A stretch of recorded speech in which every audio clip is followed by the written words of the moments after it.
ಸಂವಿಧಾನ ಪುಸ್ತಕವನ್ನ ತೋರಿಸಿ ಹೇಳಿದ್ರು ಸಂವಿಧಾನ ಗೆದ್ದಿದೆ. ಕಾನ್ಸ್ಟಿಟ್ಯೂಷನ್ ದುರ್ಬಳಕೆ ಮಾಡ್ಕೊಂಡಿದ್ರೆ, ರಾಜ್ಯಪಾಲರನ್ನ ದುರ್ಬಳಕೆ ಮಾಡ್ಕೊಂಡಿದ್ರೆ, ರಾಷ್ಟ್ರಪತಿನ ದುರ್ಬಳಕೆ ಮಾಡ್ಕೊಂಡಿದ್ರೆ ಅದು ಕಾಂಗ್ರೆಸ್ ಪಕ್ಷ. ಇವಿಎಂ ಬೇಡ ಅಂತ ಹೇಳಿದ್ದು ಕಾಂಗ್ರೆಸ್ ಸರ್ಕಾರ. ಯಾವಾಗ ಬಿಜೆಪಿ ಅಧಿಕಾರಕ್ಕೆ ಬರುತ್ತೋ ಅವತ್ತು ನೀವು ಇವಿಎಂ ಮೇಲೆ ಬ್ಲೇಮ್ ಮಾಡಿದ್ರಿ. 53 ಲಕ್ಷ ಮತದಾರರನ್ನ ಡಿಲೀಷನ್ ಮಾಡಿದ್ರಿ ಅಂತ ಹೇಳಿ ಬಿಹಾರ ಚುನಾವಣಾ ಆಯೋಗದ ಮೇಲೆ ದೂರನ್ನ ಕೊಟ್ರಿ. ಅವರ ಅಂಗಪಕ್ಷಗಳಿಗಿರ್ತಕ್ಕಂಥ ಶಕ್ತಿಯೂ ಕೂಡ ರಾಹುಲ್ ಗಾಂಧಿ ಅವರಿಗಿಲ್ಲ. ನಮಸ್ಕಾರ ಕರ್ನಾಟಕ. ಬಹಳಷ್ಟು ಚರ್ಚೆಯಲ್ಲಿ ಇರುವಂತ ವಿಚಾರ, ಕಾಂಗ್ರೆಸ್ ನಾಯಕ ರಾಹುಲ್ ಗಾಂಧಿ ಅವರು ಒಂದು ಆರೋಪವನ್ನ ಮಾಡ್ತಿದ್ದಾರೆ. ಮತಗಳ್ಳತನ ಆಗಿದೆ, ಅದರಲ್ಲೂ ಕರ್ನಾಟಕದಲ್ಲಿ ಕೆಲವೊಂದು ಕ್ಷೇತ್ರಗಳಲ್ಲಿ ಮತಗಳ್ಳತನ ಆಗಿದೆ. ಬಿಜೆಪಿಯವರು ಇವಿಎಂ ಯಂತ್ರವನ್ನ ಅವ್ರ ಕಡೆ ಮಾಡಿಕೊಂಡು ಆ ಒಂದು ಮತಗಳ್ಳತನದಿಂದನೇ ಇವತ್ತು ಗೆದ್ದಿದ್ದಾರೆ. ಈ ರೀತಿಯಾಗಿ ಬಹಳಷ್ಟು ಆರೋಪಗಳನ್ನ ಕೂಡ ಮಾಡ್ತಾ ಇದ್ದಾರೆ. ಅದಾದ ನಂತರ 5ನೇ ತಾರೀಕು ಬೆಂಗಳೂರಿನಲ್ಲಿ ಅವರ ಪಾದಯಾತ್ರೆಯನ್ನ ಕೂಡ, ಅಂದ್ರೆ ಪ್ರತಿಭಟನೆಯನ್ನ ಕೂಡ ಆಯೋಜನೆ ಮಾಡ್ಕೊಂಡಿದ್ರು. ಕೆಲವು ಕಾರಣಾಂತರಗಳಿಂದ ಅದನ್ನ ಮುಂದೂಡಿ ನಾಳೆ ಅಂದ್ರೆ 8ನೇ ತಾರೀಕು ಪ್ರತಿಭಟನೆ ಮಾಡಲು ಎಲ್ಲ ಸಿದ್ಧತೆಯನ್ನ ಕೂಡ ಮಾಡ್ಕೊಂಡಿದ್ದಾರೆ. ನಾಳೆ ಆ ಪ್ರತಿಭಟನೆ ಕೂಡ ನಡೆಯುತ್ತೆ. ಸೊ ನಿಜಕ್ಕೂ ಕೂಡ ಮತಗಳ್ಳತನ ಆಗಿದ್ಯಾ, ಏನಾಗ್ತಿದೆ ಹಂಗಾದ್ರೆ ವಿಚಾರ?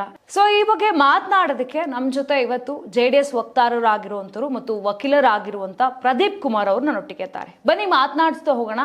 ಈ ಒಂದು ವಿಚಾರದ ಬಗ್ಗೆ ಏನ್ ಹೇಳ್ತಾರೆ, ನಿಜಕ್ಕೂ ಕೂಡ ಮತಗಳ್ಳತನ ಆಗಿದೆಯಾ, ಎಲ್ಲವನ್ನು ಕೂಡ ಅವರಿಂದನೇ ತಿಳ್ಕೊಳ್ಳೋಣ. ಸರ್ ನಮಸ್ತೆ. ನಮಸ್ಕಾರ ಸರ್, ರಾಹುಲ್ ಗಾಂಧಿ ಅವರ ಆರೋಪ ಮತಗಳ್ಳತನ ಆಗಿದೆ, ನನ್ನ ಹತ್ರ ಸಾಕ್ಷಿಗಳಿದೆ, ಆಧಾರಗಳಿದೆ, ನಾನು ಅದನ್ನ ತೆಗೆದಿಡ್ತೀನಿ, ಇದರಿಂದನೇ ಬಿಜೆಪಿ ಅವರು JDS ಅವರು ಗೆದ್ದಿದ್ದಾರೆ, ಈ ರೀತಿಯ ಮಾತಾಡ್ತಿದ್ದಾರೆ, ನಾಳೆ ಪಾದಯಾತ್ರೆಯನ್ನ ಮಾಡ್ತಾ ಇದ್ದಾರೆ. ಈ ವಿಚಾರ ಸಂಬಂಧ ಏನ್ ಹೇಳ್ತೀರಾ? ತಾವೆಲ್ಲರೂ ಗಮನಿಸಿದಿರಾ, ಕಳೆದ ಲೋಕಸಭಾ ಚುನಾವಣಾ ರಿಸಲ್ಟ್ ಬಂದಾಗ ರಾಹುಲ್ ಗಾಂಧಿಯವರು ತಮ್ಮ ಮನೆಯಿಂದ, ದೆಹಲಿಯ ತಮ್ಮ ನಿವಾಸದಿಂದ ಕಾಂಗ್ರೆಸ್ನ ಕಚೇರಿಗೆ ಸಂವಿಧಾನದ ಪುಸ್ತಕ ಇಟ್ಕೊಂಡು ಪಾದಯಾತ್ರೆ ಬಂದರು. ಅವತ್ತು ರಿಸಲ್ಟ್ ಬಂದಾಗ ಅವ್ರು ಹೇಳಿದ ಮಾತು, ಸಂವಿಧಾನ ಪುಸ್ತಕವನ್ನ ತೋರಿಸಿ ಹೇಳಿದ್ರು ಸಂವಿಧಾನ ಗೆದ್ದಿದೆ, ಸಂವಿಧಾನ ಗೆದ್ದಿದೆ ಅನ್ನುವ ಮಾತನ್ನ ಹೇಳಿದ್ರು. ಅಂದ್ರೆ ಅವತ್ತು ಬಂದಂತ ರಿಸಲ್ಟ್ ಅವರ ಪರವಾಗಿತ್ತು, ಸರಿ ಇತ್ತು ಅನ್ನುವ ಕಾರಣಕ್ಕೋಸ್ಕರ ಅವತ್ತು ಅವರು ಸಂವಿಧಾನ ಗೆದ್ದಿದೆ ಅಂದ್ರು. ಸಂವಿಧಾನ ಗೆದ್ದಿದೆ ಅಂತ ಹೇಳಲಿಕ್ಕೆ ಕಾರಣ ಅವತ್ತಿನ ರಿಸಲ್ಟ್. ಇವತ್ತು ಹೇಳ್ತಿದ್ದಾರೆ ಮತಗಳ್ಳತನ ಆಗಿದೆ ಅಂತ. ಮತಗಳ್ಳತನ, ಈ ರೀತಿಯ ಚುನಾವಣಾ ಅಕ್ರಮ ಈ ದೇಶದಲ್ಲಿ ನಡೆದಿದ್ರೆ ಅದು ಮೊದಲಿಗೆ ಶ್ರೀಮತಿ ಇಂದಿರಾ ಗಾಂಧಿಯವರು ಮಾಡಿದ್ದಂತಹ ಚುನಾವಣಾ ಅಕ್ರಮ. 1976ರಲ್ಲಿ ಅವರ ಚುನಾವಣಾ ಗೆದ್ದಿರ್ತಕ್ಕಂಥ ಅರ್ಹತೆಯನ್ನೇ ಅನರ್ಹ ಮಾಡಿದಂಥದ್ದು ಹೈಕೋರ್ಟ್. ಯಾಕೆಂದ್ರೆ ನೀವು ಚುನಾವಣಾ ಅಕ್ರಮ ಮಾಡಿ ಗೆದ್ದಿದ್ದೀರಿ ನೀವು ಚುನಾವಣೆಯಲ್ಲಿ ಅಂತೇಳಿ ಅವತ್ತು ಅಲಹಾಬಾದ್ ಹೈಕೋರ್ಟ್ ಅವರ ವಿರುದ್ಧವಾದ ತೀರ್ಮಾನವನ್ನು ಕೊಡ್ತು. ಅಂದ್ರೆ ಚುನಾವಣಾ ಅಕ್ರಮವನ್ನು ಮಾಡಿದಿರಿ, ಚುನಾವಣೆ ಅಧಿಕಾರಿಗಳನ್ನ ದುರ್ಬಳಕೆ ಮಾಡ್ಕೊಂಡಿದ್ದೀರಿ, ನೀವು ಮತಗಳ್ಳತನ ಮಾಡಿದಿರಿ ಅಂತ ಹೇಳಿ ಅವತ್ತು ಅವರ ವಿರುದ್ಧ ಆದೇಶವನ್ನ ಕೊಡ್ತು. ಅಂದ್ರೆ ಆ ಕಾರಣಕ್ಕೋಸ್ಕರನೇ ಅವ್ರನ್ನ ಆ ಅಲಹಾಬಾದ್ ಕೋರ್ಟ್ ಕೊಟ್ಟಂತ ತೀರ್ಪಿಗೆ ವಿರುದ್ಧವಾಗಿ ಈ ದೇಶದ ಮೇಲೆ ಎಮರ್ಜೆನ್ಸಿ ಅಂತ ತೆಗೆದುಕೊಂಡು ಬಂದರು ಶ್ರೀಮತಿ ಇಂದಿರಾ ಗಾಂಧಿ. ಅಂದ್ರೆ ಕಾನ್ಸ್ಟಿಟ್ಯೂಷನ್ ದುರ್ಬಳಕೆ ಮಾಡ್ಕೊಂಡಂತವರು ಶ್ರೀಮತಿ ಇಂದಿರಾ ಗಾಂಧಿ. ಅದೇ ಕಾನ್ಸ್ಟಿಟ್ಯೂಷನ್ ಇಟ್ಕೊಂಡು ಕಾನ್ಸ್ಟಿಟ್ಯೂಷನ್ ಗೆದ್ದಿದೆ ಅಂತ ಹೇಳಿದಂಥವ್ರು ರಾಹುಲ್ ಗಾಂಧಿ. ಇವತ್ತು ಅದೇ ಕಾನ್ಸ್ಟಿಟ್ಯೂಷನ್ ಬಗ್ಗೆ ಏನ್ ನಿಮ್ಗೆ ಗೌರವ? ನಿಮ್ಮ ಅವತ್ತಿನ ನಡವಳಿಕೆಗೂ ಇವತ್ತಿನ ನಡವಳಿಕೆಗೂ ನಿಮ್ಮ ಉತ್ತರ ಹೇಳ್ಬೇಕು ನೀವು. ಹಂಗಾರೆ ಅವತ್ತು ಗೆದ್ದಿದೆ ಅಂತ ಹೇಳಿದ್ರಲ್ಲ, ಸೋತಿದೆ ಅಂತ ಅರ್ಥ. ರಾಹುಲ್ ಗಾಂಧಿಯವರು ಅವರ ಪಕ್ಷ ಸ್ವತಂತ್ರ ಬಂದ ನಂತರ 53 ವರ್ಷಗಳ ಕಾಲ ಕಾಂಗ್ರೆಸ್ ಪಕ್ಷ ಈ ದೇಶವನ್ನು ಆಳಿದೆ. 53 ವರ್ಷಗಳಲ್ಲಿ 30ಕ್ಕೂ ಹೆಚ್ಚು ಸರ್ಕಾರಗಳನ್ನ ರಾತ್ರೋರಾತ್ರಿ ಬದಲಾವಣೆ ಮಾಡಿದ್ರೆ, ಕಾನ್ಸ್ಟಿಟ್ಯೂಷನ್ ದುರ್ಬಳಕೆ ಮಾಡ್ಕೊಂಡಿದ್ರೆ, ರಾಜ್ಯಪಾಲರನ್ನ ದುರ್ಬಳಕೆ ಮಾಡ್ಕೊಂಡಿದ್ರೆ, ರಾಷ್ಟ್ರಪತಿನ ದುರ್ಬಳಕೆ ಮಾಡ್ಕೊಂಡಿದ್ರೆ ಅದು ಕಾಂಗ್ರೆಸ್ ಪಕ್ಷ. ಅಂತ ಕಾಂಗ್ರೆಸ್ ಪಕ್ಷದ ನಾಯಕರಾದಂಥ ರಾಹುಲ್ ಗಾಂಧಿ ಅವರಿಗೆ ಮತಗಳ್ಳತನದ ಬಗ್ಗೆ ಮಾತಾಡುವ ಯಾವುದೇ ನೈತಿಕತೆ ಇಲ್ಲ. ಕಾರಣ, ಯಾವ ಇವಿಎಂನ ಇಂಟ್ರೊಡ್ಯೂಸ್ ಮಾಡಿದಾಗ ಇವಿಎಂ ಬೇಡ ಅಂತ ಹೇಳಿದ್ದು ಕಾಂಗ್ರೆಸ್ ಸರ್ಕಾರ. ಅದೇ EVM ಮೂಲಕ ಕರ್ನಾಟಕ ಸರ್ಕಾರದಲ್ಲಿ ಕಾಂಗ್ರೆಸ್ ಸರ್ಕಾರ ಬಂದಾಗ EVM ಡ್ಯಾಮೇಜ್ ಇಲ್ಲ, ತಪ್ಪು ಸರಿ ಇದೆ. ಅದೇ ತೆಲಂಗಾಣದಲ್ಲಿ EVM ಮೂಲಕನೇ ಕಾಂಗ್ರೆಸ್ ಸರ್ಕಾರ ಬಂದಾಗ ತಪ್ಪಿಲ್ಲ, ಸರಿ ಇದೆ. ಯಾವಾಗ ಬಿಜೆಪಿ ಅಧಿಕಾರಕ್ಕೆ ಬರುತ್ತೋ ಅವತ್ತು ನೀವು EVM ಮೇಲೆ ಬ್ಲೇಮ್ ಮಾಡಿದ್ರಿ. ಅದಾದ್ಮೇಲೆ ಇನ್ನು ದೊಡ್ಡ ಮಟ್ಟದ ಚರ್ಚೆ ಆಯಿತು EVM ಬಗ್ಗೆ. ಸುಪ್ರೀಂ ಕೋರ್ಟ್ಗೆ ಹೋಯ್ತು ಮ್ಯಾಟ್ರು. ಸುಪ್ರೀಂ ಕೋರ್ಟ್ನಲ್ಲಿ ಕೇಸ್ ಹಾಕಿದ್ರು, ಸುಪ್ರೀಂ ಕೋರ್ಟಲ್ಲಿ ಡಿಸ್ಮಿಸ್ ಮಾಡಿದ್ರು. ಇದರ ಮುಂದುವರಿದ ಭಾಗವಾಗಿ ಚುನಾವಣಾ ಆಯೋಗ, ಭಾರತ ಚುನಾವಣಾ ಆಯೋಗ ಎಲ್ಲ ರಾಜಕೀಯ ಪಕ್ಷಗಳನ್ನ ಅಬ್ಜೆಕ್ಷನ್ ಕಾಲ್ ಫಾರ್ ಮಾಡ್ತು. ಈ ದೇಶದ ಯಾವುದೇ ರಾಜಕೀಯ ಪಕ್ಷ ಅಥವಾ ಯಾವುದೇ ವ್ಯಕ್ತಿ ಹ್ಯಾಕ್ ಮಾಡಕ್ ಸಾಧ್ಯ ಇದ್ರೆ ಬಂದು ತೋರಿಸಬಹುದು, ಡೆಮಾನಿಸ್ಟ್ರೇಟ್ ಮಾಡಬಹುದು ಅಂತ ಹೇಳಿ ಓಪನ್ ಅಬ್ಜೆಕ್ಷನ್ ಕಾಲ್ ಫಾರ್ ಮಾಡಿದ್ದು ಭಾರತ ಚುನಾವಣಾ ಆಯೋಗ. ಇವತ್ತು ಆ ಚುನಾವಣಾ ಆಯೋಗದ ಮೇಲೆ ರಾಹುಲ್ ಗಾಂಧಿ ಅವರು ಆರೋಪ ಮಾಡಿದ್ದಾರೆ. ಮತ್ತೆ ಅವರು ಒಂದು ಮಾತನ್ನು ಹೇಳಿದ್ದಾರೆ, ನಾನು ಅದಕ್ಕೆ ಹೋಗಿ ಸರ್ವೆಯನ್ನ ಮಾಡಿಸಿದೀವಿ, ಅಂದ್ರೆ ಅಲ್ಲಿ ತನಿಖೆಯನ್ನ ಕೂಡ ಮಾಡಿಸಿದೀವಿ, ನನ್ನ ಹತ್ರ ಎಲ್ಲ ಆಧಾರಗಳಿವೆ, ಅದನ್ನ ನಾಳೆ ಇಡ್ತೀನಿ ಅಂತ, ಪಾದಯಾತ್ರೆಯಲ್ಲಿ ಇಡ್ತೀನಿ ಅಂತ ಕೂಡ ಒಂದು ಮಾತನ್ನ ಹೇಳಿದ್ದಾರೆ. ಯಾವ ಆಧಾರಗಳಿರ್ಬೋದು ಹಾಗಾದ್ರೆ? ಅವ್ರ ಹತ್ರ ಯಾವ ಆಧಾರಗಳು ಬೇಕಾದ್ರೂ ಇರ್ಲಿ, ನಾವೇ ಅದ್ರ ಬಗ್ಗೆ ಡೌಟೇ ಬೇಡ. ಅವ್ರು ಇರ್ತಕ್ಕಂಥ ಆಧಾರಗಳ ಬಗ್ಗೆ ನಾನು ನೋಡಿದೀನಿ, ನಾನು ಇವಾಗಲೇ ಹೇಳ್ತೀನಿ. ಡಿಲಿಷನ್ ಆಗೋಗಿದೆ, ಯಾಡ್ ಆಗಿದೆ, ಅಬ್ಜೆಕ್ಷನ್ಸ್ ಆಗಿದೆ, ಸಮ್ ನೇಮ್ಸ್ ಮಿಸ್ ಆಗಿದೆ, ಸಮ್ ಅಡ್ರೆಸ್ ಮಿಸ್ ಆಗಿದೆ, ಒಂದೇ ಅಡ್ರೆಸ್ ಅಲ್ಲಿ ತುಂಬಾ ಇದಾವೆ, ಈ ತರದೆಲ್ಲ ಹೇಳ್ತಾರೆ ಅವರು. ನೀವು ನೋಡಿ, ಒಂದು ಅಪಾರ್ಟ್ಮೆಂಟ್ ಹೋದ್ರೆ ಒಂದೇ ಅಪಾರ್ಟ್ಮೆಂಟ್ ಅಲ್ಲಿ ಇವತ್ತು 4,000-5,000 ಜನ ವಾಸವಾಗಿದ್ದಾರೆ. ಇದೇ ಕೂಡ ಸತ್ಯ ಇದೆ.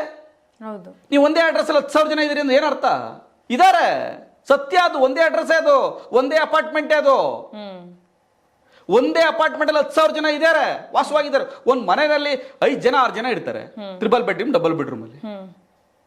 ನೀವು ಅಂತದ್ದು 20 ಬೋರ್, 30 ಬೋರ್, 40 ಬೋರ್, 50 ಬೋರ್ ಕಟ್ಟವ್ರೆ, 5 ಎಕರೆ 10 ಎಕರೆ ಅಪಾರ್ಟ್ಮೆಂಟ್ ಕಟ್ಟವ್ರೆ, ಇದಾರೆ, ಇರ್ತಾರೆ. ಹೌದು, ಡಿಲಿಷನ್ ಆಗಿದೆ, ಯಾಡಿಂಗೂ ಆಗಿದೆ. ಡಿಲಿಷನ್ ಯಾರ್ಡನ್ ಆದ್ಮೇಲೆ ನಿಮ್ಗೆ ಅವಕಾಶ ಕೊಟ್ಟಿರ್ತಾರೆ ಚುನಾವಣಾ ಆಯೋಗ. ಕರಡು ಪ್ರತಿಯನ್ನ ನೀವು ಚುನಾವಣಾ ರಿಸಲ್ಟ್ ಅಲ್ಲ, ಚುನಾವಣಾ ನೋಟಿಫಿಕೇಶನ್ ಪ್ರಾರಂಭ ಆಗುವುದಕ್ಕಿಂತ ಮೊದಲು ಒಂದು ಚುನಾವಣಾ ಕರಡು ಪಟ್ಟಿಯನ್ನ ಬಿಡುಗಡೆ ಮಾಡುತ್ತೆ. ಆ ಕ್ಷೇತ್ರಕ್ಕೆ ನೀವು ಅಬ್ಜೆಕ್ಷನ್ ಕಾಲ್ ಫಾರ್ ಇದ್ರೆ ಮಾಡಬಹುದು, ನೋಡ್ಕೋಬಹುದು, ನಿಮ್ಮ ಹೆಸರನ್ನ ಇದೆಯಾ ಇಲ್ವಾ ಚೆಕ್ ಮಾಡ್ಕೋಬಹುದು. ಆಗೊಂದು ವೇಳೆ ನೀವು ಚಾಲೆಂಜಿಂಗ್ ವೋಟ್ ಹಾಕ್ಲಿಕ್ಕೆ ಅವಕಾಶ ಇದೆ, ನಿಮ್ಗೆ ಎಲ್ಲ ಅವಕಾಶಗಳಿದಾವೆ. ಆಮೇಲೆ ಚುನಾವಣಾ ಆಯೋಗ ಚುನಾವಣೆ ಮಾಡುವುದಕ್ಕಿಂತ ಮೊದಲು ಪ್ರತಿಯೊಂದು ಚುನಾವಣಾ ರಾಜಕೀಯ ಪಕ್ಷಗಳನ್ನ ಕಾಲ್ ಫಾರ್ ಮಾಡುತ್ತೆ, ಮೀಟಿಂಗ್ ಮಾಡುತ್ತೆ. ನಾವು ಎಷ್ಟು ಈಗ ಪ್ರತಿ ಮತಕ್ಷೇತ್ರದ, ಪ್ರತಿ ವಿಧಾನಸಭಾ ಕ್ಷೇತ್ರದ ಕರಡು ಪಟ್ಟಿಯನ್ನ ಚುನಾವಣಾ ಆಯೋಗ ಪ್ರತಿಯೊಂದು ರಾಜಕೀಯ ಪಕ್ಷಗಳಿಗೆ ಕೊಡುತ್ತೆ. ಇದು ಕಂಪಲ್ಸರಿ. ಇದರ ಮೇಲೆ ಅಬ್ಜೆಕ್ಷನ್ಸ್ ಇದ್ರೆ ನಮಗೆ ಕೊಡಿ ಅಂತಾನು ಹೇಳುತ್ತೆ. ಕರ್ನಾಟಕದ ಒಟ್ಟು ಮತದಾರರ ಸಂಖ್ಯೆ, ಅದರಲ್ಲಿ ಹೆಣ್ಮಕ್ಳೆಷ್ಟು, ಗಂಡು ಮಕ್ಳೆಷ್ಟು, ಫಿಸಿಕಲ್ ಹ್ಯಾಂಡಿಕ್ರಾಫ್ಟ್ ಎಷ್ಟು, ಸೀನಿಯರ್ ಸಿಟಿಜನ್ ಎಷ್ಟು, ಆದ್ರೆ ಎಲ್ಲ ಮಾಹಿತಿಯನ್ನು ಒಳಗೊಂಡ ಒಂದು ಪುಸ್ತಕವನ್ನ ಚುನಾವಣಾ ಆಯೋಗ ಚುನಾವಣೆ ನಡೆಯುವುದಕ್ಕಿಂತ ಮೊದಲು ಎಲ್ಲ ರಾಜಕೀಯ ಪಕ್ಷಗಳಿಗೆ ಕೊಡುತ್ತೆ, ಮೀಟಿಂಗ್ ಕರೆದು. ಮತ್ತೆ EVM ಮಿಷಿನ್ಗಳನ್ನ ಚೆಕ್ ಮಾಡಲಿಕ್ಕೆ ಪ್ರತಿ ವಿಧಾನಸಭಾ ಕ್ಷೇತ್ರದಲ್ಲಿ ಚೆಕ್ ಮಾಡ್ಲಿಕ್ಕೆ ಅವಕಾಶ ಕೊಟ್ಟಿದ್ದಾರೆ. ಅದಕ್ಕೂ ಕೂಡ ಎಲ್ಲ ರಾಜಕೀಯ ಪಕ್ಷಗಳನ್ನ ಕಾಲ್ ಫಾರ್ ಮಾಡುತ್ತೆ, ಎನ್ಕ್ವೈರಿ ಮಾಡಿಸುತ್ತೆ, ಅವ್ರ ಮುಂದೆ ಡೆಮಾನ್ಸ್ಟ್ರೇಟ್ ಮಾಡ್ತಾರೆ ಚುನಾವಣಾ ಆಯೋಗ. ಇಷ್ಟೆಲ್ಲ ಇದ್ಮೇಲೆ ಯಾಕೆ ಈಗ ರಾಹುಲ್ ಗಾಂಧಿ ಅವರು ಈ ರೀತಿಯಾಗಿ ಆರೋಪವನ್ನ ಮಾಡ್ತಿದ್ದಾರೆ ಅಂತ ಅನ್ಸುತ್ತೆ? ಈ ಲೋಕಸಭಾ ಚುನಾವಣೆಗಿಂತ ಮೊದಲು ಇದೇ ಕಾಂಗ್ರೆಸ್ ಪಕ್ಷ ನಾವು ಯಾವ್ದು ವೋಟ್ ಹಾಕ್ತಿವೋ ಅದ್ರದ್ದು ಪ್ರಿಂಟ್ ಬರಬೇಕು EV ಪ್ಯಾಡ್ ಅಂತ ಅಂದ್ರು. ಚುನಾವಣೆಗೆ ಅದನ್ನು ಇಂಟ್ರೊಡ್ಯೂಸ್ ಮಾಡ್ತು. ಈಗ ನೀವು ಮತಗಳ್ಳತನದ ಬಗ್ಗೆ ಮಾತಾಡ್ತಾ ಇದ್ರಿ. ಮತಗಳ್ಳತನದ ಬಗ್ಗೆ ನಿಮ್ಗೆ ಈ ರೀತಿ ಡಿಲಿಷನ್ ಯಾಡಿಂಗ್ ಅಲ್ಲಿ ಮತಗಳ್ಳತನ ಆಗ್ಬಿಡ್ತಾ? ಯಾಕೆ ಸಾಧ್ಯ? ಇವತ್ತು ನೀವು 53 ಲಕ್ಷ ಮತದಾರರನ್ನ ಡಿಲಿಷನ್ ಮಾಡಿದ್ರಿ ಅಂತೇಳಿ ಬಿಹಾರ ಚುನಾವಣಾ ಆಯೋಗದ ಮೇಲೆ ನೀವು ದೂರನ್ನ ಕೊಟ್ರಿ. ಎಸ್, ನಾವು ಡಿಲೀಟ್ ಮಾಡಿದೀವಿ, ಅದಕ್ಕೆ ನೀವು ಡಾಕ್ಯುಮೆಂಟ್ಸ್ ಕೊಡಿ ಅಂತ ಬಿಹಾರ ಚುನಾವಣಾ ಆಯೋಗ ಹೇಳ್ತು. ಕೊಟ್ಟಿದ್ದೀರಾ? ಯಾಕೆ ಕೊಟ್ಟಿಲ್ಲ? ಕೊಡಿ. 53 ಲಕ್ಷ ಮತದಾರ ನಾವು ತೆಗ್ದಿದ್ದೀವಿ, ರೈಟ್, ನಾವು ತೆಗ್ದಿದ್ದೀವಿ, ನೀವು ಅದಕ್ಕೆ ಡಾಕ್ಯುಮೆಂಟ್ ಕೊಡಿ, ನಾವು ಸೇರಿಸ್ತೀವಿ ಅಂತ ಹೇಳಿದ್ದಾರೆ. ಇನ್ನೂ ಚುನಾವಣೆ ನಡೀತಾ ಇದೆ, ಇನ್ನು ಚುನಾವಣೆ ಏನು ನಡೆದೋಗಿಲ್ಲ, ಕೊಡಿ, ನಾವು ಸೇರಿಸ್ಕೊತೀವಿ ಅಂತ ಹೇಳಿದ್ದಾರೆ. ತಪ್ಪೇನಿದೆ? ಕೊಡಿ. ಇಲ್ಲ, ಡಾಕ್ಯುಮೆಂಟ್ಸ್ ಇಲ್ಲ. ಆದ್ರೆ ಇವತ್ತಿನ ರಾಹುಲ್ ಗಾಂಧಿ ಅವರ ಹತಾಶ ಮನೋಭಾವ ಒಂದು. ಎರಡನೇದು, ಅವರು ಕನ್ಯಾಕುಮಾರಿಯಿಂದ ಕಾಶ್ಮೀರದವರೆಗೆ ನಡ್ಕೊಂಡು ಹೋದ್ರು ಯಾವುದೇ ಲಾಭ ಆಗಲಿಲ್ಲ. ಅವರು 100 ಸೀಟ್ನೇ ಕ್ರಾಸ್ ಮಾಡೋಕ್ಕಾಗಲಿಲ್ಲ. 40 ಇತ್ತು, ಜಾಸ್ತಿ ಆಯಿತು ಅನ್ನೋದು ಬಿಟ್ರೆ ಅವರ ಅಂಗಪಕ್ಷಗಳಿಗಿರ್ತಕ್ಕಂಥ ಶಕ್ತಿಯೂ ಕೂಡ ರಾಹುಲ್ ಗಾಂಧಿ ಅವರಿಗಿಲ್ಲ. ಇವತ್ತು ಮಮತಾ ಬ್ಯಾನರ್ಜಿ ಅವರು ಇರ್ಬೋದು, ಮುಲಾಯಂ ಸಿಂಗ್ ಯಾದವ್ ಅವ್ರ ಪಾರ್ಟಿಯವರು ಇರ್ಬೋದು, ಈ ಅಂಗಪಕ್ಷಗಳಿಗಿರ್ತಕ್ಕಂಥ ಶಕ್ತಿ ಸ್ಟಾಲಿನ್ ಇರ್ಬೋದು, ಅವ್ರಿಗಿಲ್ಲ, ಕಾಂಗ್ರೆಸ್ ಪಕ್ಷಕ್ಕಿಲ್ಲ. ಹಾಗಾಗಿ ಅವರು ಇದರದ್ದೊಂದು ದೊಡ್ಡ ಆಪಾದನೆಯನ್ನು ಮಾಡಲಿಕ್ಕೆ ಹೊರಟಿದ್ದಾರೆ ಚುನಾವಣಾ ಆಯೋಗದ ಮೇಲೆ. ನನ್ನ ಪ್ರಕಾರ ಅವ್ರು ಯಾವುದೇ ಕಾರಣಕ್ಕೂ ಸಕ್ಸಸ್ ಆಗಲ್ಲ. ಅವರು ಮಾಡ್ತಕ್ಕಂಥ ಎಲ್ಲ ಆರೋಪಗಳು ಸುಳ್ಳಿಂದ ಕೂಡಿದ್ದಾವೆ. ಯಾಕೆಂದ್ರೆ ಅವ್ರು ಪ್ರೂವ್ ಮಾಡಕ್ಕೆ ಸಾಧ್ಯ ಇಲ್ಲ. ಯಾಕೆಂದ್ರೆ 50-60 ವರ್ಷ ಅವ್ರ ಕೈಲೇ ಇತ್ತು, ಅವರೇ ಅಧಿಕಾರವನ್ನು ಮಾಡಿದವರು, ಅವ್ರಿಗೆಲ್ಲವೂ ಗೊತ್ತಿದೆ. ಅದೊಂದು ಇಂಡಿಪೆಂಡೆಂಟ್ ಬಾಡಿ, ಅದು ತಂದೆ ಆದ ರೀತಿಯಲ್ಲಿ ಕೆಲಸ ಮಾಡ್ತಾ ಇದೆ. ಆದರೆ ಒಂದಷ್ಟು ಲೋಪದೋಷಗಳು ಇರಬಹುದು, ನಾನು ಒಪ್ತೀನಿ. ಹೆಸರು ಅಲ್ಲಿ ಇರ್ಬೋದು, ಅಥವಾ ಅಡ್ರೆಸ್ಸಲ್ಲಿ ಇರ್ಬೋದು, ಇನ್ಕಂಪ್ಲೀಟ್ ಅಡ್ರೆಸ್ ಇರ್ಬೋದು, ಏಜಲ್ಲಿ ವ್ಯತ್ಯಾಸ ಇರ್ಬೋದು, ಫುಲ್ ನೇಮ್ ಬರೆಯೋ ಬದಲು ಹಾಫ್ ನೇಮ್ ಬರೆದಿರೋದಿರ್ಬೋದು, ಈ ಥರದೊಂದು ಇರ್ಬೋದು. ಈಗ ನನ್ನ ಹೆಸರೇ ತಗೊಳ್ಳಿ, ಪ್ರದೀಪ್ ಕುಮಾರ್ SP ಅಂತ ನನ್ನ ಹೆಸರಿದ್ರೆ ನನ್ನ ವೋಟರ್ ಐಡಿಯಲ್ಲಿ ಬರೀ ಪ್ರದೀಪ್ ಅಂತ ಇವೆ. ಅಂದ್ರೆ ಅದು ಅದು ಮತಗಳ್ಳತನ ಅಲ್ಲ, ಅದೇನೋ ಪೂರ್ತಿ ನೇಮ್ ಬರೀದಿರೋದು ಎರರ್ ಇರ್ಬೋದು, ಅಥವಾ ಇನ್ಕಂಪ್ಲೀಟ್ ಅಡ್ರೆಸ್ ಬರೀದೇ ಇರ್ಬೋದು. ಅಲ್ಲಿ ಬಂದಿರತಕ್ಕಂಥ ಯಾರೋ ಡಾಟಾ ಎಂಟ್ರಿ ಆಪರೇಟರ್ ಇದಾಗಿರೋ ತಪ್ಪುಗಳೇ ಹೊರತು ಚುನಾವಣಾ ಆಯೋಗ ಅಲ್ಲ. ಚುನಾವಣಾ ಆಯೋಗಕ್ಕೆ ದೊಡ್ಡ ಸವಾಲಿದೆ. ಕಾರಣ ಏನಪ್ಪ ಅಂದರೆ, ಚುನಾವಣಾ ಆಯೋಗಕ್ಕೆ ಯಾವುದೇ ಸಿಬ್ಬಂದಿ ವರ್ಗ ಇಲ್ಲ. ತನ್ನ ಹೆಡ್ ಆಫೀಸ್ ಬಿಟ್ಟರೆ ತನಗೇ ಆದಂತಹ ಚುನಾವಣಾ ಆಯೋಗಕ್ಕೆ ಸಿಬ್ಬಂದಿ ಇಲ್ಲ. ಅದು ಎರವಲು ಪಡ್ಕೊಂಡು ಮಾಡ್ತಕ್ಕಂಥ ಸಂಸ್ಥೆ. ಪ್ರತಿ ಚುನಾವಣೆ ಬಂದಾಗ ಅದು ಬೇರೊಂದು ಸಂಸ್ಥೆಯ ಮೂಲಕ ಎರವಲು ತೆಗೆದುಕೊಂಡು ಆ 3 ತಿಂಗಳಿಗೋ 4 ತಿಂಗಳಿಗೋ 5 ತಿಂಗಳಿಗೋ ಎರವಲು ತೆಗೆದುಕೊಂಡು ಚುನಾವಣೆ ಮಾಡಿ ನಾನು ವಾಪಸ್ ಕಳಿಸ್ತಕ್ಕಂಥ ಪ್ರಕ್ರಿಯೆ. ಅದ್ರ ಮುಂದೆ ದೊಡ್ಡ ಸವಾಲುಗಳಿದ್ದಾವೆ. ಹಾಗಾಗಿ ಒಂದಷ್ಟು ವ್ಯತ್ಯಾಸಗಳಾಗಿರ್ಬೋದು, ಇಲ್ಲವೇ ಇಲ್ಲ ಅಂತ ಹೇಳಲ್ಲ, ಆದರೆ ಅದು ಮತಗಳತನ ಅಲ್ಲ ಅಂತ ನನ್ನ ಭಾವನೆ. ಇತ್ತೀಚೆಗೆ ರಾಹುಲ್ ಗಾಂಧಿ ಅವರು ಒಂದು ಮಾತನ್ನ ಹೇಳ್ತಾರೆ. ಯಾವುದೋ ಒಂದು ಸಭೆಯಲ್ಲಿ ಮಾತನಾಡಬೇಕಿದ್ರೆ, ಪ್ರಧಾನಿ ನರೇಂದ್ರ ಮೋದಿ ಅವರು ಇವತ್ತು ಪ್ರಧಾನಿ ಆಗಿರುವಂಥದ್ದು ಮತಗಳ್ಳತನದಿಂದ, ಆ ಒಂದು ಕಳ್ಳು ಹೋಟು ಬಿದ್ದಿಲ್ಲ ಅಂತ ಹೇಳಿದ್ರೆ ಇವತ್ತು ಅವರು ಪ್ರಧಾನಿ ಆಗ್ತಿರ್ಲಿಲ್ಲ ಅನ್ನೋ ಒಂದು ಮಾತನ್ನ ಹೇಳ್ತಾರೆ. ಪ್ರಧಾನಿ ನರೇಂದ್ರ ಮೋದಿ ಅವರಿಗೆ ಈ ದೇಶದಲ್ಲಿ ಅತ್ಯಂತ ಕಟು ಪದಗಳಲ್ಲಿ ಮಾತಾಡಿದ್ರೆ ಅದು ಅರವಿಂದ್ ಕೇಜ್ರಿವಾಲ್ ಮತ್ತು ಮಮತಾ ಬ್ಯಾನರ್ಜಿ. ಬಹಳ ಕಟ್ಟು ಧ್ವನಿಯಲ್ಲಿ ವಿರೋಧಿಸಿದಂಥವ್ರು. ಆ ರೀತಿ ಏನಾದರೂ ಆಗಿದ್ದಿದ್ರೆ ಅರವಿಂದ್ ಕೇಜ್ರಿವಾಲ್ ಕ್ಷೇತ್ರದಲ್ಲಿ 3 ಬಾರಿ ಅವರು ದೆಹಲಿನಲ್ಲಿ ಗೆದ್ರು, ಅಭೂತಪೂರ್ವ ಗೆಲುವನ್ನು ಸಾಧಿಸಿದ್ರು. ಅವ್ರನ್ನ ಗೆಲ್ಲಕ್ಕೆ ಬಿಡ್ತಿರ್ಲಿಲ್ಲ. ಮತಗಳ್ಳತನ ಮಾಡದೇ ಆಗಿದ್ರೆ ಅವ್ರನ್ನ ಗೆಲ್ಲಕ್ಕೆ ಬಿಡ್ತಿರ್ಲಿಲ್ಲ. ಹಾಗೆ ಮಮತಾ ಬ್ಯಾನರ್ಜಿ ಅವರು ಕೂಡ 3 ಬಾರಿ CM ಆಗಿದ್ದಾರೆ, ಅವ್ರನ್ನ ಗೆಲ್ಲಕ್ಕೆ ಬಿಡ್ತಾ ಇರ್ಲಿಲ್ಲ. ಸೋಲ್ಸ್ಬೋದಾಯ್ತಲ್ಲ, ಆರಾಮಾಗಿ ಸೋಲ್ಸ್ಬೋದಾಯ್ತಲ್ಲ, ಅವಕಾಶ ಇತ್ತಲ್ವಾ. ಆ ರೀತಿ ಒಂದು ಕೆಟ್ಟ ಆಪಾದನೆ ಮಾಡ್ತಕ್ಕಂಥದ್ದು ತಪ್ಪು. ಅದಕ್ಕೊಂದು ಡಾಕ್ಯುಮೆಂಟ್ಸು ಅಥವಾ ಮೆಟೀರಿಯಲ್ಸ್ ಇದ್ದು ಮಾತಾಡಿದ್ರೆ ಅದಕ್ಕೊಂದು ಅರ್ಥ ಬರುತ್ತೆ. ಇದೆ ಅಂತ ಹೇಳ್ತಾ ಇದಾರಲ್ಲ, ನಾಳೆ ಅದನ್ನೇ ತೋರಿಸ್ತೀವಿ ನಾವು, ಹಾಗಾಗಿ ಪ್ರತಿಭಟನೆ ಮಾಡ್ತಾ ಇರ್ತೀವಿ, ಇದಕ್ಕೆ ನ್ಯಾಯ ಸಿಗೋವರೆಗೂ ಪ್ರತಿಭಟನೆ ನಿಲ್ಲಿಸೋದಿಲ್ಲ ಅನ್ನೋ ಒಂದು ಮಾತನ್ನು ಕೂಡ ಹೇಳಿ. ನೋಡಿ, ಕರ್ನಾಟಕದಲ್ಲಿ ಅತ್ಯಂತ ಕಡಿಮೆ ಅಂತರದಲ್ಲಿ ಗೆದ್ದಂಥವ್ರು ಪಿ ಮೋಹನ್ ಅವರು. ಕಡಿಮೆ ಅಂತರದಲ್ಲಿ ಗೆದ್ದ್ರಿಂದ ಆ ಕ್ಷೇತ್ರವನ್ನು ಆಯ್ಕೆ ಮಾಡ್ಕೊಂಡಿದ್ದಾರೆ. ಮತ್ತೆ ಅವ್ರು ಗೆಲುವು ಕಾರಣ ಆಗಿದ್ದು ಲಾಸ್ಟ್ ವಿಧಾನಸಭಾ ಸೆಂಟ್ರಲ್ ಲೋಕಸಭಾ ಕ್ಷೇತ್ರದಲ್ಲಿ ಮಹದೇವಪುರ ವಿಧಾನಸಭಾ ಕ್ಷೇತ್ರದಿಂದನೇ ಗೆದ್ದಿದ್ದವರು PC ಮೋಹನ್ ಅವರು. ಆ ಕಾರಣದಿಂದ ಅದು ಆಯ್ಕೆ ಮಾಡಿಕೊಂಡು ಏನೋ ಮ್ಯಾಜಿಕ್ ಮಾಡಕ್ಕೆ ಹೊರಟಿದ್ದಾರೆ. ಖಂಡಿತ ಸಾಧ್ಯ ಇಲ್ಲ. ನಾಳೆ ಎಲ್ಲಿವರೆಗೂ ಹೋಗ್ಬೋದು ಪಾದಯಾತ್ರೆ ಅಂತ ಅನ್ಕೊಂತೀರಾ? ಈ ಒಂದು ಪ್ರತಿಭಟನೆಗೆ ಏನು ಅಂತ್ಯ ಸಿಗಬಹುದು? ಅಲ್ಲ, ಪಾದಯಾತ್ರೆ ಮಾಡಲಿಕ್ಕೂ ಅವಕಾಶ ಇಲ್ಲ, ಪ್ರತಿಭಟನೆ ಮಾಡಲಿಕ್ಕೂ ಅವಕಾಶ ಇಲ್ಲ. ನಿನ್ನೆ ನೀವು ಸಾರಿಗೆ ಮುಷ್ಕರದಲ್ಲಿ ಏನಂತ ಹೇಳಿದ್ರು ಹೈಕೋರ್ಟು? ಮಾಡೋ ಹಾಗಿಲ್ಲ, ಯಾವುದೇ ಮುಷ್ಕರಗಳನ್ನು ಮಾಡೋ ಹಾಗಿಲ್ಲ, ಜನಕ್ಕೆ ತೊಂದರೆ ಕೊಡೋಗಿಲ್ಲ. ಹಂಗೇನಾರ ಇದ್ರೆ ಅವ್ರನ್ನ ಎಸ್ಮಾ ಜಾರಿ ಕೆಲಸದ ಕಿತ್ತಾಕಿ ಅಂತ ಹೇಳಿದ್ರು. ಹಾಗಾಗಿ ಕಾಂಗ್ರೆಸ್ನವ್ರಿಗೆ ನೈತಿಕತೆ ಇದ್ರೆ ಅವ್ರೆಲ್ಲಿ ಸ್ಟ್ರೈಕ್ ಮಾಡ್ಬೇಕು ಜಾಗ ಕೊಟ್ಟಿದ್ರೆ ಅಲ್ಲಿ ಮಾಡಲಿ, ಸ್ಟ್ರೈಕ್ ಮಾಡಲಿಕ್ಕೆ. ರೋಡನ್ನು ಉಪಯೋಗಿಸ್ಕೊಳ್ಳೋದಲ್ಲಿ ಇಲ್ಲಿ ಪ್ರತಿಭಟನೆ ಮಾಡಿ ಅಂಥದ್ದು ಏನು ನೀವು ಇದು ಜೀವ ಹೋಗುವಂಥ ಕೆಲಸ ಯಾವುದೂ ಆಗಿಲ್ಲ ಇಲ್ಲಿ. ನಿಮ್ಮ ಪ್ರತಿಭಟನೆ ನೀವು ಭಾರತ ಚುನಾವಣಾ ಆಯೋಗದ ಬಗ್ಗೆ ನೀವು ನಿಮ್ಮ ಕಂಪ್ಲೇಂಟ್ ಇರೋದು, ಇಡೀ ಭಾರತ ಚುನಾವಣಾ ಆಯೋಗನೇ ಸರಿ ಇಲ್ಲ ಅಂತ ನಿಮ್ಮ ಕಂಪ್ಲೇಂಟು. ಡೆಲ್ಲಿಲಿ ಹೋಗಿ ಮಾಡಿ ಭಾರತ ಚುನಾವಣಾ ಆಯೋಗದ ಮುಂದೆ ಯಾಕೆ ಇಲ್ಲಿಗೆ ಬರ್ತಾ ಇದ್ರಿ? ಓಕೆ. ಇಲ್ಲಿ ನಿಮ್ಮ ಸರ್ಕಾರ ಅದೇ ಅಂತ ಪವರ್ನ ಮಿಸ್ಯೂಸ್ ಮಾಡಿಕೊಂಡು ನೀವು ಜನಕ್ಕೆ ತೊಂದರೆ ಕೊಡಕ್ಕೆ ಬರ್ತಾ ಇದ್ದೀರಾ?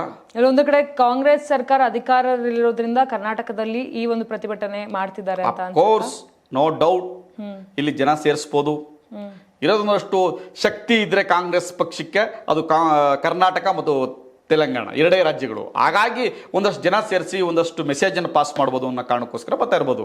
ಬಟ್ ಅದು ಸಕ್ಸೀಡ್ ಆಗ್ಲಿಕ್ಕೆ ಸಾಧ್ಯನೇ ಇಲ್ಲ. ಈ ಹಿಂದೆ ಕೂಡ ಹೇಳಿರ್ತಾರೆ ಬಿ.ವೈ. ವಿಜಯೇಂದ್ರ ಅವರು ಮತ್ತು ಆರೋಷಕ್ ಅವರು ಒಂದು ಮಾತನ್ನ ಕೂಡ ಹೇಳಿರ್ತಾರೆ, ಹೇಗೆ ನೀವು ಅವಕಾಶವನ್ನ ಕೊಡ್ತೀರಾ ಅವ್ರ ಪ್ರತಿಭಟನೆ ಮಾಡ್ಲಿಕ್ಕೆ, ಹೇಗೆ ಮಾಡೋದಿಕ್ಕೆ ಸಾಧ್ಯ? ಈ ರೀತಿಯಾಗಿ ಚುನಾವಣಾ ಆಯೋಗದ ಮೇಲೆ ರಾಹುಲ್ ಗಾಂಧಿ ಅವರ ಆರೋಪ ಏನ್ ಮಾಡ್ತಾ ಇದ್ದಾರೆ, ಎಲ್ಲೋ ಒಂದು ಕಡೆ ಈ ಒಂದು ಜಗಳದಲ್ಲಿ ಜನಗಳಿಗೆ ನಂಬಿಕೆ ಕಡಿಮೆ ಆಗತ್ತಾ ಈ ಚುನಾವಣೆ ಅಥವಾ EVM ಯಂತ್ರಗಳ ಮೇಲೆ? ಸೊ ಯಾವ ರೀತಿಯಾಗಿ ಪರಿಣಾಮ ಬೀಳ? ನನ್ನ ಪ್ರಕಾರ ಆ ರೀತಿ ಯಾವುದೇ ನಂಬಿಕೆಗಳನ್ನ ಕಳಿಲಿಕ್ಕೆ ಸಾಧ್ಯ ಇಲ್ಲ. ಒಂದು ಪ್ರತಿಭಟನೆ ಮಾಡ್ಲಿಕ್ಕೆ ಸಾಧ್ಯ ಇಲ್ಲ ಅಂತ ಹೇಳಕ್ಕಾಗಲ್ಲ. That is A constitutional rights.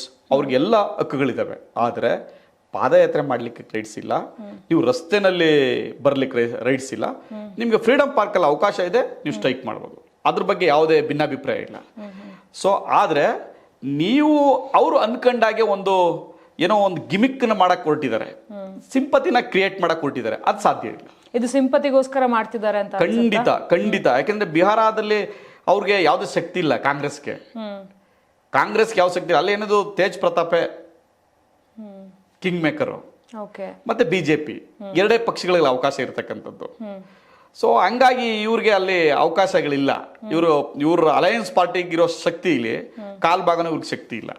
ಹಾಗಾಗಿ ಕರ್ನಾಟಕವನ್ನ ಆಯ್ಕೆ ಮಾಡಿ ಅಲ್ಲೇ ಮಾಡ್ಬೋದಿತ್ತಲ್ಲ ಹೋರಾಟವ. ನೀವು ಅಬ್ಜೆಕ್ಷನ್ ರೈಸ್ ಮಾಡಿದ್ದೆ ಬಿಹಾರ ಚುನಾವಣಾ ಆಯೋಗದ ಬಗ್ಗೆ. ನೀವು ಬಿಹಾರ ಚುನಾವಣಾ ಆಯೋಗದಲ್ಲಿ ರೈಸ್ ಮಾಡ್ಬಿಟ್ಟು ಕರ್ನಾಟಕದಲ್ಲಿ ಬಂದು ಹೋರಾಟ ಮಾಡಿದ್ರೆ ಕರ್ನಾಟಕದಲ್ಲಿ ಚುನಾವಣೆ ಮುಗಿದೋಗಿದೆ. ಕ್ಷೇತ್ರಗಳಲ್ಲಿ ಆಗಿದೆ ಮತ ಕಳ್ಳತನ ಅಂತ ಹೇಳಿ ಇಲ್ಲಿ ಮಾಡ್ತಿದೀವಿ ಅಂತ ಹೇಳಿದ್ರೆ ಮೇಡಮ್, ಡಿಲೀಷನ್ನು ಆ್ಯಡಿಂಗು ಅದು ಪ್ರತಿ ಚುನಾವಣೆಗೆ ಆಗ್ತಾ ಇರುತ್ತೆ. ಅದು ನಿರಂತರ. ಅದು ಈ ಚುನಾವಣೆಯಲ್ಲಿ ಇದ್ದಂತ 10% ಜನ ಸತ್ತಿರ್ತಾರೆ, 10% ಜನ ಇನ್ನೇನೋ ಆಗಿ ಇಲ್ಲಿಂದ ಬೇರೆ ಕಡೆ ಹೋಗಿರ್ತಾರೆ, 10% ಜನ ಟ್ರಾನ್ಸ್ಫರ್ ತಗೊಂಡಿರ್ತಾರೆ ಬೇರೆ ಕಾರಣಕ್ಕೋಸ್ಕರ. ಒಬ್ಬ ಅಧಿಕಾರಿ ಇಲ್ಲಿದ್ರೆ ಅವನ್ನೆಲ್ಲ ಗುಲ್ಬರ್ಗಕ್ಕೆ ಟ್ರಾನ್ಸ್ಫರ್ ಮಾಡಿದ್ರೆ ಬೆಂಗಳೂರಿಂದ, ಅವ್ನು ಇಲ್ಲಿ ವೋಟರ್ ಆಗಿದ್ರೆ ಇಲ್ಲಿಂದ ಟ್ರಾನ್ಸ್ಫರ್ ಮಾಡ್ಕೊಂಡು ಅಲ್ಲಿಗೆ ಹೋಗ್ತಾನೆ. ಇನ್ನೊಬ್ಬ ಟೀಚರ್ ಯಾರೋ ಇಲ್ಲಿ ಎನ್ರೋಲ್ ಮಾಡಿರ್ತಾರೆ, ಇಲ್ಲಿಂದ ಟ್ರಾನ್ಸ್ಫರ್ ಮಾಡಿದ್ರೆ ಬೇರೆ ಕಡೆ ಹೋಗ್ತಾನೆ. ಅದು ಕಾಮನ್. ಅದು ಇನ್ನೊಬ್ಬರ ಸ್ವತಃಗಿರ್ತಾರೆ, ಡಿಲೀಷನ್ ಆಗೇ ಆಗುತ್ತೆ. ಸೊ ಅವ್ರು ಹೇಳ್ತಾ ಇರೋದು ಒಂದು ಪರ್ಟಿಕ್ಯುಲರ್ ಕಮ್ಯುನಿಟಿ ನೀವು ಡಿಲೀಟ್ ಮಾಡಿದ್ರಿ, ಪರ್ಟಿಕ್ಯುಲರ್ ಕಮ್ಯುನಿಟಿನ ನೀವು ಮತಪಟ್ಟಿಗಿಂತ ಬಿಟ್ಟಿದ್ರಿ ಅನ್ನೋ ದಾಟಿಯಲ್ಲಿ ಮಾತಾಡ್ತಾ ಇರೋ ಕಾಣಿಸುತ್ತೆ. ಆ ರೀತಿ ಯಾವ ಮ್ಯಾಜಿಕ್ಕೂ ನಡೆದಿಲ್ಲ. ಸೊ ಈ ಪ್ರತಿಭಟನೆ ಸಕ್ಸಸ್ ಆಗುತ್ತಾ, ಫೇಲ್ ಆಗುತ್ತಾ? ಅವ್ರಿಗೆ ಹಂಗೂ ಇದ್ರೆ ಇನ್ನೊಂದು ಚುನಾವಣೆ ನಡೆಸಲೇಬೇಕು ಕರ್ನಾಟಕದಲ್ಲಿ. ಯಾವ್ದಾರು ಒಂದು ಕ್ಷೇತ್ರ ಕಾಂಗ್ರೆಸ್ನವ್ರದ್ದೇ ರಾಜೀನಾಮೆ ಕೊಡಿಸಿ, ಕಾಂಗ್ರೆಸ್ ಲೋಕಸಭಾ ಕ್ಷೇತ್ರದ ರಾಜೀನಾಮೆ ಕೊಡಿಸಿ ಚುನಾವಣೆ ನಡೆಸಲಿ ಅಂತ ಹೇಳ್ತೀರಾ? ಸೊ ವೀಕ್ಷಕರೇ, ಕೇಳಿದ್ರಲ್ಲ, ಪ್ರದೀಪ್ ಕುಮಾರ್ ಅವರು JDS ವಕ್ತಾರರು ಮತ್ತು ವಕೀಲರು ಹಾಕಿದ್ರು. ಸೊ ಅವರು ಯಾವ ರೀತಿಯಾಗಿ ಮತಗಳ್ಳತನದ ಬಗ್ಗೆ ಮಾತನಾಡಿದ್ರು ಅಂತ ಕೂಡ. ನಾಳೆ ಆಗಸ್ಟ್ 8 ಫ್ರೀಡಂ ಪಾರ್ಕ್ನಲ್ಲಿ ಪ್ರತಿಭಟನೆ ಕೂಡ ಆಗ್ತಾ ಇದೆ. ರಾಹುಲ್ ಗಾಂಧಿ ಅವರು ಹೇಳಿದ್ದಾರೆ, ನನ್ನ ಹತ್ರ ಆಧಾರಗಳಿವೆ, ನನ್ನ ಹತ್ರ ಸಾಕ್ಷಿಗಳಿವೆ, ಇವೆಲ್ಲವೂ ಕೂಡ ಮಾತಾಡಿದ್ದಾರೆ. ನಾಳೆ ಯಾವ್ಯಾವೆಲ್ಲ ಸಾಕ್ಷಿಗಳನ್ನ ಜನರ ಮುಂದಿಡ್ತಾರೆ ಅಥವಾ ಈ ಒಂದು ಪ್ರತಿಭಟನೆ ಎಲ್ಲಿವರೆಗೂ ಹೋಗುತ್ತೆ, ನಿಜಕ್ಕೂ ಕೂಡ ಮತಗಳ್ಳತನ ಆಗಿದೆಯಾ, ಈ ಬಗ್ಗೆ ಚುನಾವಣಾ ಆಯೋಗ ಏನ್ ಹೇಳುತ್ತೆ, ಇದೆಲ್ಲವೂ ಕೂಡ ಸದ್ಯಕ್ಕೆ ಪ್ರಶ್ನೆಯಾಗಿ ಉಳಿದಿದೆ. ಸೊ ನೋಡೋಣ ಏನು ಉತ್ತರ ಸಿಗುತ್ತೆ ಅಂತ. ನೋಡ್ತಾ ಇರಿ ಕರ್ನಾಟಕ ಟಿವಿ, ಇದು ಕನ್ನಡಿಗರ ಧ್ವನಿ. ನಮ್ಮ ಕರ್ನಾಟಕ ರಾಜ್ಯದಲ್ಲಿ ಕಳೆದ ವರ್ಷದ ನೀಟ್ ಮತ್ತು IIT JEE ಪರೀಕ್ಷೆಯಲ್ಲಿ ಸಾವಿರಾರು ಉಚಿತ ಮೆಡಿಕಲ್ ಹಾಗೂ IIT ಸೀಟ್ಗಳನ್ನು ನೀಡಿರುವ ನಮ್ಮ ಹೆಮ್ಮೆಯ ಎಕ್ಸೆಲ್ ಅಕಾಡೆಮಿಕ್ಸ್ ವಿದ್ಯಾಸಂಸ್ಥೆಯಾಗಿದೆ. ಒಂದು ವರ್ಷದ ಲಾಂಗ್ ಟರ್ಮ್ ನೀಟ್, CET ಮತ್ತು IIT JEE ದಾಖಲಾತಿ ಪ್ರಾರಂಭವಾಗಿದೆ. ಮೆಡಿಕಲ್ ಅಂದರೆ ಎಕ್ಸೆಲ್, ಎಕ್ಸೆಲ್ ಅಂದ್ರೆ ಮೆಡಿಕಲ್.